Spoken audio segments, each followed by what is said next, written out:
Welcome back dear students. तो इसमें चल रहा था, आपके टॉपिक था पहला निःशोषण क्षमता। निःशोषण क्षमता, इसमें आपको 81वां वीडियो है ये। निःशोषण क्षमता, तो निःशोषण क्षमता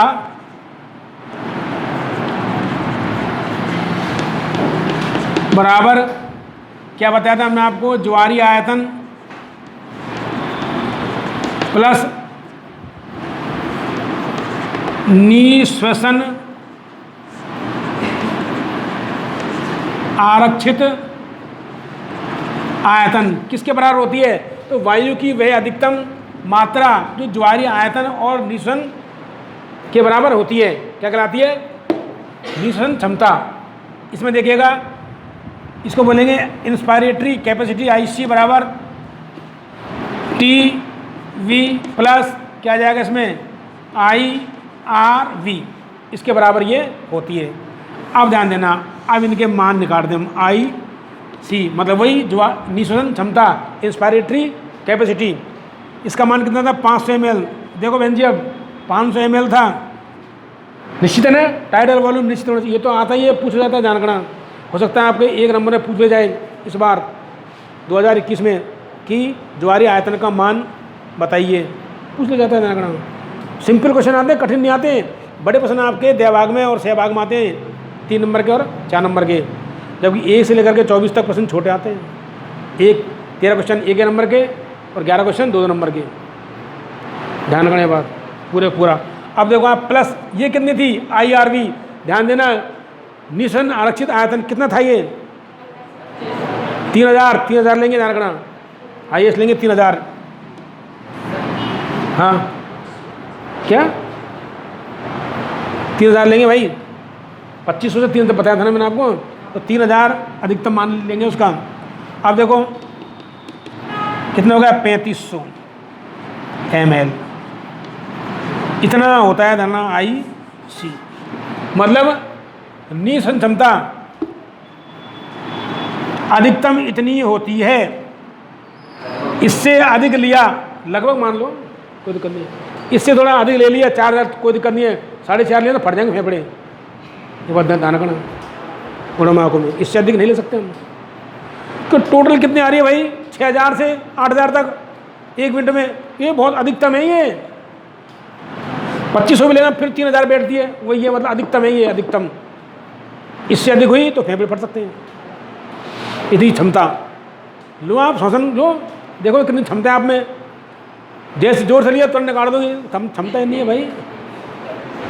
ये कब होगी? जब आप वास्तव में श्वसन रोकने की क्रिया करेंगे, दौड़ लगाएंगे, थोड़ा व्यायाम करेंगे, तो ऐसा होता है, ये क्षमता है। तो ध्यान देना, क्या था, क्या बताया हमने आपको कि इसमें देखिएगा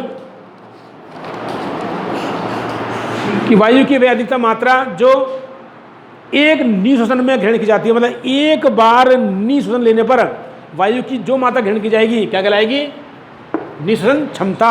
अर्थात वायु की अंतःशोषण क्षमता, ग्रहण करने की क्षमता फेफड़ों द्वारा कितनी होती है? 3500 ml के लगभग होती है। तो आपसे पूछ लिया जाता है, ध्यान रखना, कि मानव में, अब प्रश्न देखो कैसे बनते हैं। ये चीज़ें प्रारूप, ये तो आपको याद हो गया। अब प्रश्न कैसे आते हैं? घुमा के पूछ ले जाए कि ज्वारीय आयतन और निःशोषण आरक्षित आयतन, फेफड़, मानव के फेफड़ों में ज्वारीय आयतन और निःशोषण आरक्षित आयतन का मान होता है, मान बताइए। वही पूछ लिया गया, निःशोषण क्षमता। अगर डायरेक्ट पूछा कि मानव के फेफड़ों में निःशोषण क्षमता का मान होता है, मतलब अंतर्ग्रहित की गई वायु की मात्रा कितनी होती है फेफड़ों द्वारा, क्षमता ज्ञात कैसे करेंगे? स्पायरोमीटर के द्वारा। ये बात ध्यान रखना। तो ये क्षमता होती है। एक बार देखो, आप एक बार पढ़ के आ करो किताब को, क्योंकि ये सब्जेक्ट ऐसा है कि हो सकता है या तो मैं आपको समझाने में थोड़ी प्रॉब्लम कर रहा हूँ, या आप नहीं समझ रहे हैं। फर्क यही है और कुछ नहीं है। बात वही चीज़ है, किताबों में दी हुई है सारी चीज़ें। ऐसा कुछ भी नहीं है जो इंसान के समझ में ना आए। जब तक आप रुचि नहीं बनाओगे तब तक समझ में नहीं आएगा। बगैर रुचि कोई चीज़ ग्रहण नहीं कर सकती। तो कोशिश कीजिएगा कि आपके समझ में आ जाए। अब आता है दूसरे, इसमें ये तो हो गई निःश्वसन क्षमता। अब आती है उच्च श्वसन क्षमता में कितनी निकाल सकते हैं। तो इतनी तो ले ली हमने, क्या हम अब कितनी निकाल सकते हैं। दूसरी आ जाएगी आपकी पुस्तक में इतना दिया हुआ नहीं है, सिंपल दे रखा है, मात्र मान दीजिए बस खत्म। अब कैसे आई, ऐसे आती है। दूसरी देखो आप, अच्छा इसमें आ जाएगा आपको उच्च श्वसन क्षमता, उच्च श्वसन या श्वसनीय क्षमता, इसे बोलते हैं expiratory capacity, expiratory capacity EC। वही परिभाषा उल्टा जाएगी, वायु की वह अधिकतम मात्रा जो एक उच्च श्वसन के दौरान निकाली जाती है, क्या कहलाती है, उच्च श्वसनीय क्षमता। तो इसमें देखिए आप, वायु की वह अधिकतम मात्रा, वायु की वह अधिकतम मात्रा जो एक उच्च श्वसन में फेफड़ों से बाहर निकल जाती है, उच्च श्वसन में बाहर निकाली जाती है, क्या कहलाती है, उच्च श्वसनीय क्षमता कहलाती है, कहलाती है। एक बार में जैसे हमने वायु ग्रहण की, उसको निकालना भी तो पड़ेगा भाई, यही तो श्वसन है, संवादन, लेना और बाहर छोड़ना, ग्रहण करना और बाहर छोड़ना, exchange to the CO2 and O2, यही तो है श्वसन संवादन। तो उसी का मान हम ज्ञात कर रहे हैं कि हम कितनी तो ले रहे हैं और कितनी हमें निकालने की क्षमता है फेफड़ों द्वारा। एक स्वस्थ मनुष्य की इतनी होती है, बाकी सबकी भिन्न भिन्न होती है। और सबकी क्या समान होती है क्या वर्तमान में? हो सकता है स्वस्थ की होगी, देखिएगा। आप देखो ध्यान से, इसमें क्या क्या सम्मिलित होते हैं ध्यान रखना। इसमें देखिए आप, इसका मान कितना होता है, 1600 ml।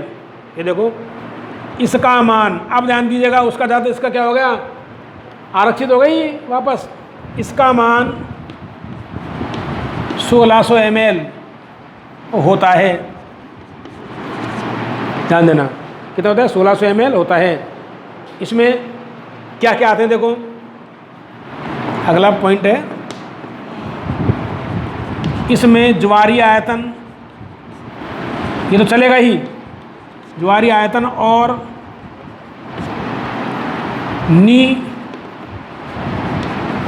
श्वसन आरक्षित आयतन, आरक्षित आयतन भाई कौन कौन से आयतन शामिल होते हैं, शामिल होते हैं। दोबारा देखें, वायु की वह अधिकतम मात्रा जो एक उच्च श्वसन बाहर निकालने के दौरान या उच्च श्वसन के में बाहर निकाली जाती है, उच्च श्वसनीय क्षमता कहलाती है कि हम कितनी वायु की मात्रा फेफड़ों से बाहर निकाल रहे हैं। इसका मान 1600 ml के लगभग होता है। इसमें ज्वारीय आयतन और श्वसन आरक्षित आयतन शामिल होते हैं। तो देखिएगा इसका मान कैसे निकालते हैं।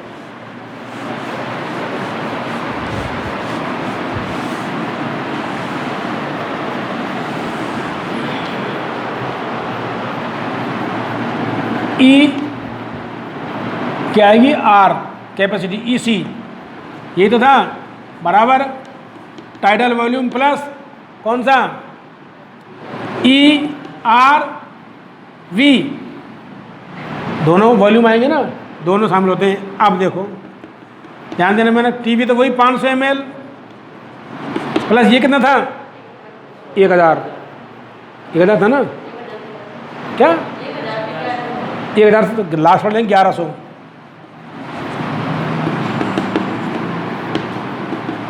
कितना आ गया, वही 1600। ऐसे निकालते हैं इसकी मात्रा। ये आपके पुस्तक में दिया नहीं है ऐसा, बिल्कुल भी ध्यान रखना, केवल मात्रा दे रखी है बस यही। कैसे निकालते हैं? ऐसे निकालते हैं। ये सूत्र है इनके निकालने के, परिभाषा में ये सूत्र छिपे होते हैं, निकालने का आवश्यकता होती है बस। तो ये देखो ध्यान से, तो एक्सपायरेटरी कैपेसिटी बराबर tidal volume plus expiratory reserve volume, दोनों को मिला करके क्या बनती है? उच्च शोषणीय क्षमता। तो हमारे फेफड़ों में ताकत से नहीं निकालेंगे हम, अपने आप ही निकलेगी। क्यों? कि फेफड़ों में वायु का दाब, वायुमंडलीय दाब के फेस से क्या हो जाता है? अधिक हो जाता है, इसलिए अपने आप वायु बाहर आ जाती है, और जितनी उसको लेनी होती है वो सोख लेता है। लेकिन हाँ, हम में इतनी ताकत है कि हम बाहर से वायु ग्रहण कर सकते हैं। कैसे?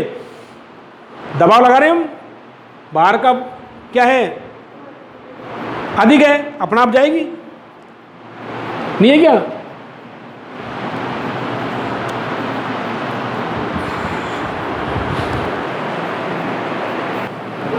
देखिएगा, तीसरी है क्रियाशील अवशिष्ट क्षमता। क्रियाशील अवशिष्ट क्षमता, क्रियाशील अवशिष्ट क्षमता, ये तीसरे प्रकार की क्षमता होती है। इसमें देखो आप, इसे बोलते हैं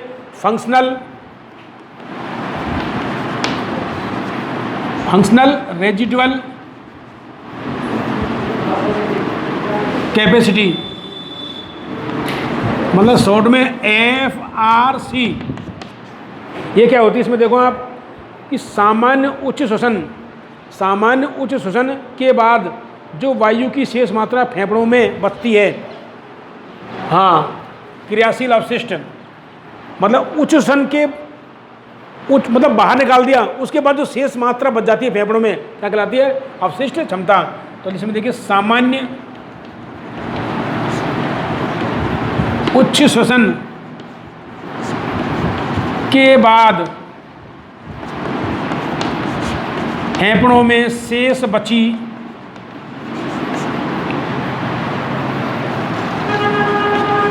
वायु की मात्रा को क्रियाशील, मतलब एक्टिव,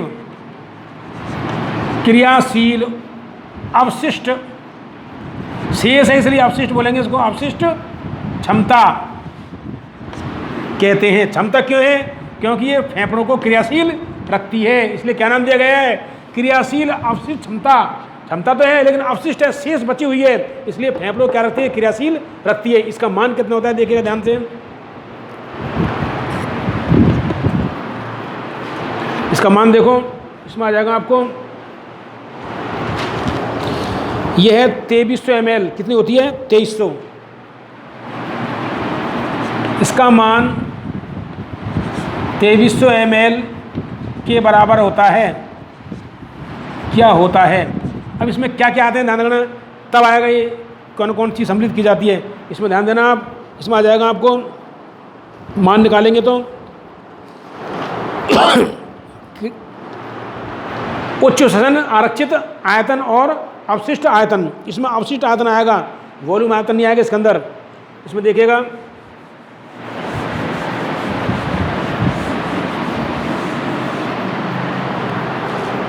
इसमें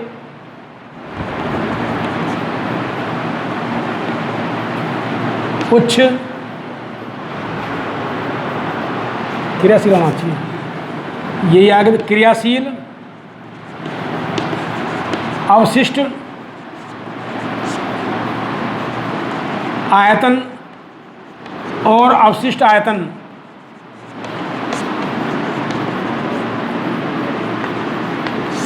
शामिल होते हैं,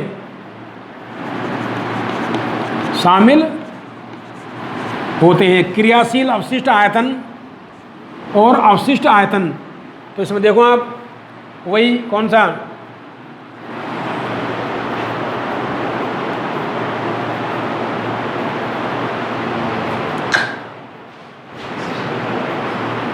इसको देखिए आप, उच्च श्वसित आयतन आएगा इसमें, उच्च श्वसित आरक्षित आयतन। दोबारा देखें इसको,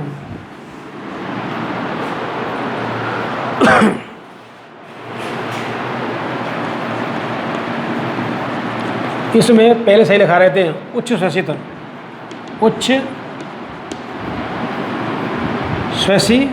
श्वसनित आरक्षित आयतन और अवशिष्ट आयतन और अवशिष्ट आयतन शामिल होते हैं। तो देखो कौन सा है, IRC क्या आता है, ये ERV प्लस इसमें आ जाएगा आपको, अवशिष्ट में आ जाएगा आपको ये RV। ये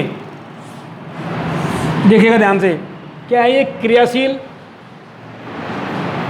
F आएगा नहीं, ये फंक्शनल रेजिडुअल कैपेसिटी, क्रियाशील अवशिष्ट क्षमता, वही फंक्शनल रेजिडुअल कैपेसिटी बराबर ये है expiratory residual volume plus residual volume. मतलब कहने का मतलब ये उच्च श्वसित आरक्षित आयतन और अवशिष्ट आयतन दोनों क्या होते हैं, शामिल होते हैं। अब इनका मान देखिएगा आप लोग, FRC बराबर इसका मान कितना था, कितना था, 1100, 1 से लेकर के, हाँ तो लास्ट वर्ड लेंगे 1200, 1600, 1600 क्यों लेंगे, कितना होता है RV, 1200 होता है RV।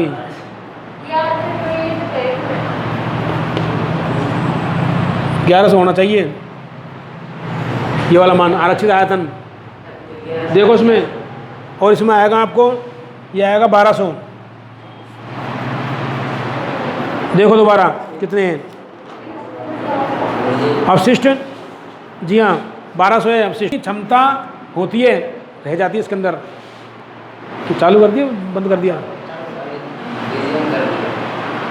तो दोबारा देंगे इसको, FRC फंक्शनल रेजिडुअल कैपेसिटी और ERV इसको बोलते हैं expiratory residual volume plus residual volume. इन दोनों को मिला करके क्या बनता है, क्रियाशील अवशिष्ट क्षमता। इसका मान होता है 2300 ml। इतना नहीं आपके फ्री, मैंने आपको बता दिया। आगे चौथा कौन सा आता है, ध्यान देना, देखिएगा आप केवल मान दे रखे, मैं इनको निकालना बता रहा हूँ कैसे निकालते हैं, ये बात एक बार घर जाके देखना। अब आता है चौथा, इसमें आ जाएगा आपको जैव क्षमता कि हमारे फेफड़ों की वाइटल कैपेसिटी कितनी है। चौथा है जैविक क्षमता या जैव क्षमता, वाइटल कैपेसिटी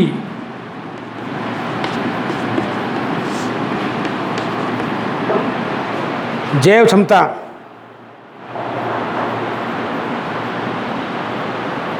कितनी क्षमता है हमारे फेफड़ों की कि श्वसन के दौरान ली गई वायु और बाहर निकाली गई वायु की जो क्षमता होती है क्या कहलाती है, जैविक क्षमता कहलाती है। तो इसमें देखिएगा, इसमें आपको परिभाषा यह है इसकी कि फेफड़ों में अधिकतम भरी गई वायु, फेफड़ों में अधिकतम भरी गई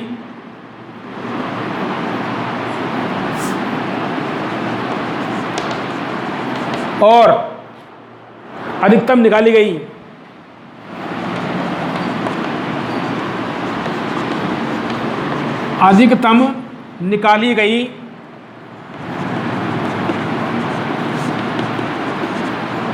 वायु की मात्रा, निकाली गई वायु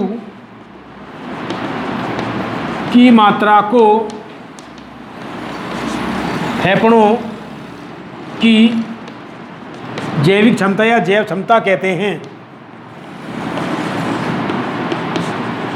तो कितनी मात्रा में हमारे फेफड़े वायु को अधिकतम भर रहे हैं, मतलब ले रहे हैं, और कितनी मात्रा में या कितनी अधिकतम मात्रा में बाहर निकाल रहे हैं, यही मात्रा क्या कहलाती है, फेफड़ों की जैव क्षमता कहलाती है। कि हमारे फेफड़ों में कितनी ताकत है वायु को अंदर लेने की और बाहर निकालने की। इसकी जो क्षमता होती है क्या कहलाती है? जैव क्षमता, जैविक क्षमता कहलाती है, फेफड़ों की जैविक क्षमता। तो ये कैसे निकालेंगे आगे देखो आप, इसका मान लगभग, इसका मान लगभग 4500 ml होता है। कितना होता है? 4500 ml। देखिएगा ध्यान से, या फिर ये भी कह सकते हैं 4300 से 4800, 46 करो इसको, किताब में दे रखा है 4300 से 4800, आप 46 कर लो तो फिक्स, क्योंकि एक मान याद रखो आप, ध्यान रखना, क्योंकि 4300 याद रहेगा, 4800 होता है इसके बीच में, 4300 से लेकर के 4800, लेकिन यहाँ ये 4600 फिक्स कर लो इसको, इतना रहेगा इसका मान 4600 ml। आगे देखिएगा इसमें अंत्य श्वसित और बाह्य दोनों आते हैं इसके अंदर। मतलब अंत्य श्वसित आरक्षित आयतन और बाह्य श्वसित आरक्षित आयतन, मतलब निश्वसित आरक्षित आयतन और उच्च श्वसित आरक्षित आयतन। तो देखिएगा 46 हो गया ना, कैसे आए 46? इसको देखो, यहाँ तक आपके दे रखा है वर्णन पुस्तक में, आगे देखो कैसे आता है ये। इसमें निश्वसन आरक्षित आयतन और उच्च श्वसन आरक्षित आयतन शामिल होते हैं। तो देखिएगा मान निकालो इसका VC वाइटल कैपेसिटी, इसमें आपको आ जाएगा IRV प्लस ERV, यही है ना। आगे देखिए ये, फिर देखो VC बराबर IRV का मान कितना है? कितना होगा? 3000, और इसका कितना था? इसका ऐसे हो जाएगा आपको 1100, यही है ना। एक उनको नहीं, एक और था ज्वारी आयतन, वो भी शामिल होगा इसमें, तीनों शामिल होंगे। एक मिनट देखो, दोबारा देखो इसको, दोबारा देखो, क्योंकि पूरे टोटल जैविक क्षमता है ना, हाँ तीनों आएंगे इसमें ध्यान देना, दोबारा देखना। इसमें निश्वसित आरक्षित आयतन कौमा उच्च श्वसित आरक्षित आयतन और ज्वारीय आयतन, तीनों आयतन कहाँ मिलेंगे, और ज्वारीय आयतन तीनों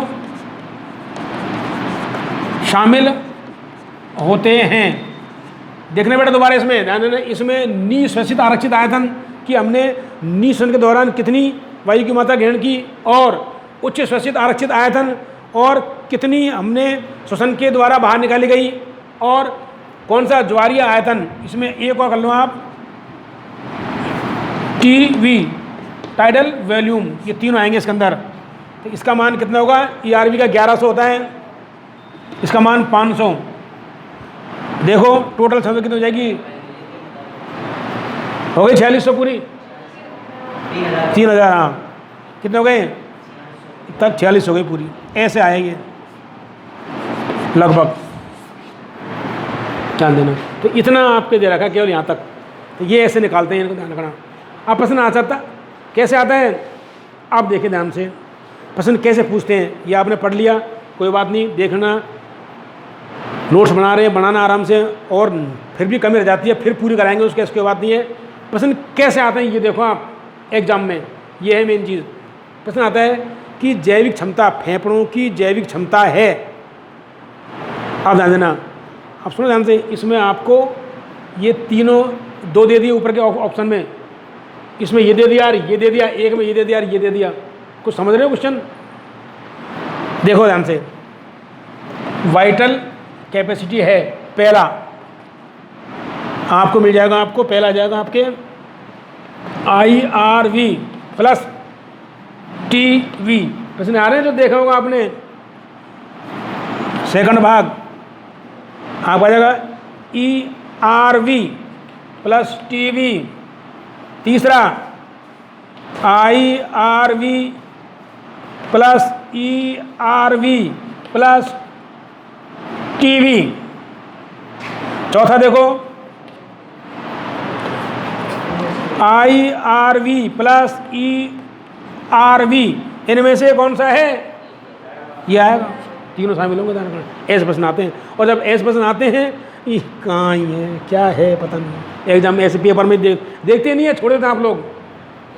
ये निश्चित है, ये ऐसे क्वेश्चन को देखते और बहुत सीधे होते हैं। ये फर्क क्या है, हिंदी ना दे करके आपको ऐसा दे दिया जाएगा, और ये इसको भी कह देंगे जैविक क्षमता फेफड़ों की जैविक क्षमता है, सामान्य मनुष्य में फेफड़ों की जैविक क्षमता है, ये पूछ ली, ऐसे प्रश्न आता है। प्रश्न ये भी आ जाएगा आपके, अगर उसमें देखें 1 नंबर में या 2 नंबर की परिभाषा में कि फेफड़ों की जैविक क्षमता को परिभाषित कीजिए, फेफड़ों की जैविक क्षमता को परिभाषित कीजिए, तो आप कैसे करोगे? परिभाषा क्या लिखोगे आप? इसको भी परिभाषा बना सकते हो आप कि फेफड़ों द्वारा ली गई वायु की मात्रा और बाहर निकाली गई वायु की मात्रा क्या कहलाती है? और एक और है कौन सा? ज्वारीय आयतन। या फिर ये भी कह सकते हैं कि फेफड़ों या फुफ्फुसीय आयतन या जैविक आयतन या जैविक क्षमता वह होती है जिसमें निःश्वसित आरक्षित आयतन, उच्च श्वसित आरक्षित आयतन और क्या बोलते हैं ज्वारीय आरक्षित आयतन, तीनों शामिल होते हैं। इसका ये माना रहा है इसका। तो जैविक क्षमता इम्पोर्टेंट है, पूछी जाती है किस नाम से? VC के नाम से, वाइटल कैपेसिटी। आगे आता है आपके इसमें 5वां जो लास्ट है वो आ जाएगा फेफड़ों की कुल क्षमता। अब टोटल क्षमता कितनी होती है? फेफड़ों की कुल क्षमता,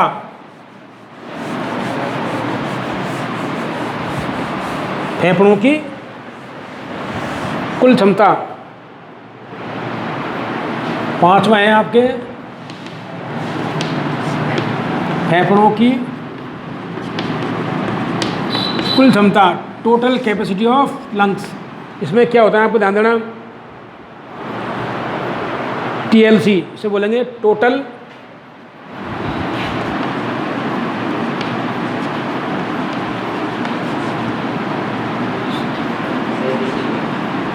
कैपेसिटी, TLC। यहाँ पे भी चक्कर खाते हैं बहुत से, TLC ध्यान देना। क्या होती है ये? फेफड़े कुल क्षमता। इसमें देखो आप, अधिकतम प्रयास के बाद भी, हम खूब प्रयास कर रहे हैं, बार बार ले रहे हैं, तो देखो अधिकतम प्रयास के बाद भी फेफड़ों में भरी जा सकने वाली वायु क्या कहलाती है? कुल क्षमता कहलाती है। या जैविक क्षमता व अवशेषी आयतन के योग को देखने, इसमें परिभाषा देखो, अधिकतम प्रयास, अधिकतम खूब प्रयास करें बार बार, अधिकतम प्रयास के बाद भी, अधिकतम प्रयास के बाद भी फेफड़ों में भरी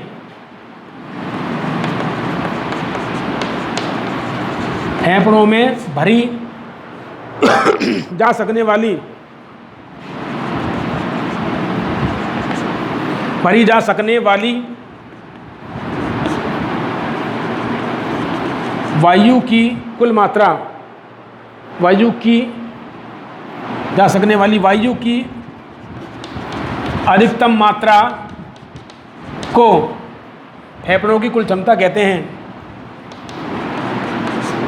फेफड़ों की कुल क्षमता